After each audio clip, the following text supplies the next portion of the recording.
Welcome, Gerard, to the week Thanks, that was. Thank you. Just sort of pop down and have a bit of a talk about your year in the VJBL with VC 18 girls with Southern Penn. Do you want to just run through the whole year? I know some other teams have had success in winning the Classic and the state championship, but I think what you've got winning the triple has been a pretty big effort from a reasonably small association. Yeah, well, so from our point of view, our first major tournament of the calendar, or the basketball calendar year, would be the country championships, which is in February.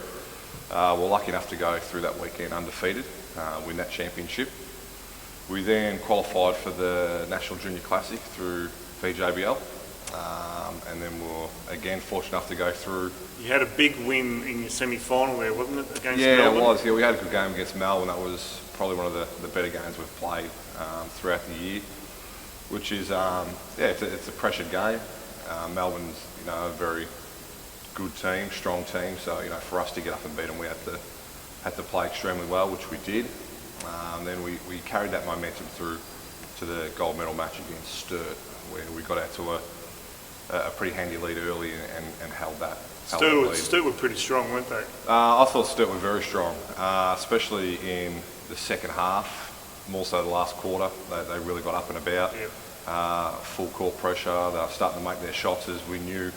South Australian teams are going to start making. They're good shooting state. Yeah. They come home really strong. I think we at one stage we had a 19-point lead, then before you knew it was down to 8 points, and it was only within a matter of 2 minutes. So they got going towards the end and gave us a real good scare, but we just held on to win that. Yeah. And then obviously from there the split with the VC and VC Reserve. You made the VC, and again it was then starting to become every game was a pretty tight situation, wasn't it, or tight game sort of thing. Look, we had some straight after the Classic. We dropped our next two games. We played Diamond Valley, who are very strong. We then played Melbourne, who were very strong, and then from there, I think everyone was just so fatigued. I mean, for us to get through and win the Classic, I think it took so much out of us. Yeah. But in saying that, like Diamond Valley, Melbourne were playing very good basketball. So, we lost those two games, but then from then on, we started to pull it together, I guess you'd say. Some of the girls were playing Big V. Correct, yeah. As well, nearly our entire squad was playing at the Big V Women's or Big V Youth League, which I think for us it's fantastic. You get the girls senior experience, tougher bodies, a little bit quicker style of game. So then when you come back to the Friday night VC level, it prepares you for those top four teams, because the teams that are there at the end of finals really are at the standard of Big V Div 1. They're stronger, they're faster. So that best prepared us to take on those teams, which the girls thoroughly enjoyed playing with some of the older women in our club. Got a bit more experience and saw what needed to be done. Yeah, definitely, and especially the girls that did go and play Youth League were the main players, the main scorers week in, week out, and as were our under-18s that went and played with the seniors, the top four scorers week in, week out. So they weren't really there to make up the numbers, they were also there performing quite strongly. And then this final series was a tight one against the preliminary final, semi-final in the VC against Melbourne. Yeah. Again, you came up against them. Yeah, it was really probably one of the better junior games I've been involved with. It was Melbourne got out to an early lead. Just establishing their dominance, I guess you'd say. Yes. Executing quite well in the first quarter. I think we then chewed up an 11-point lead that they had, which has been one of our strengths. We've been able to come back. Yeah. Just keep doing just going through the process, and it'll come to the score. Yeah. It's just our shots started to drop.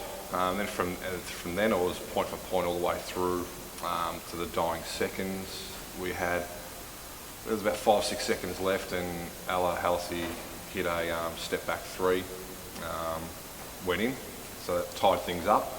Melbourne then had a bit of a bit over half court shot to try and win it, and that rattled out. So we went into our first overtime period. First overtime period, we got out to a nice little 5-point lead. Then Melbourne chewed that up very quickly, come back.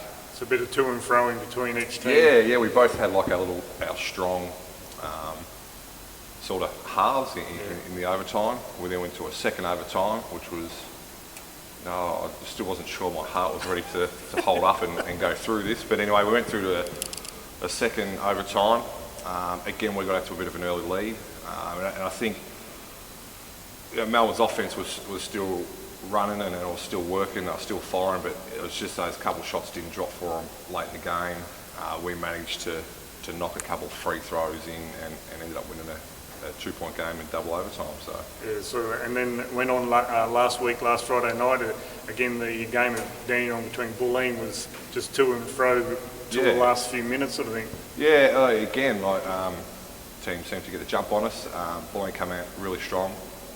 They got a bit of there was a 9 or 10 point lead. Had a bit of a focus to try to get that early buffer and then try to hold it. Yeah, well, we were trying to get the early lead, but they obviously got it.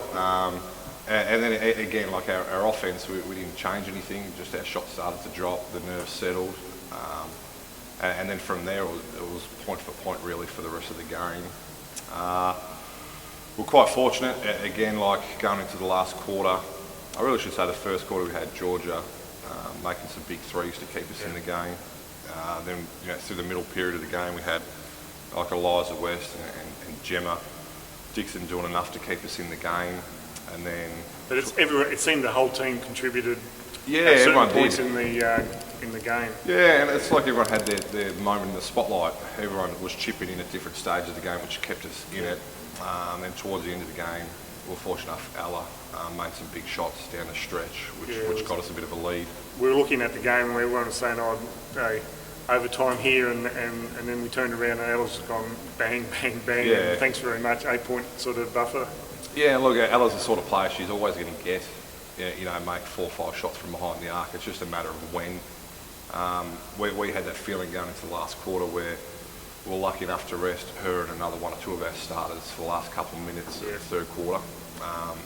We had that little bit of a lead going into the fourth, and we knew Ella hadn't quite fired yet, so we're waiting for that to all click, and luckily for us it happened in the last quarter. Just got that little bit of a lead and managed to hold on to it. Yeah. So then it was, I know I haven't spoken to Neil Bradley, but no one can remember a country team winning the country classic and the VC state title in 1 year. So it's congratulations to Southern Penn and the effort that's been put in down here, and obviously everyone's bought in on the philosophy of what needs to be done. So it's a great effort, and another congratulations I hear is Ella's made the under-19 team to play New Zealand for the Oceanic. Is that correct? Or? Yeah, that's true. Yeah, this was only a couple of days ago. She was up at the Institute or the Centre of Excellence with the under-19 squad, and she's been named in that for the Oceanic qualifiers, which is fantastic. I mean, I think Ella was pretty close with the 17s, but just missed out there, and to her credit, come back, train, put the work required in, and just kept on doing what needed to be done. Yeah, she's a pretty no-fuss player. Like she was, I guess, a little bit upset that she didn't make the 17s, but serves as a good, I guess, motivator for her to keep working hard and go back and have a crack at the 19s. That's a great effort. So it's been a good year, and anyway, congratulations and all the best for everything from the future down here at Southern Penn and your coaching yourself too. Thanks, Wallace. Thank you.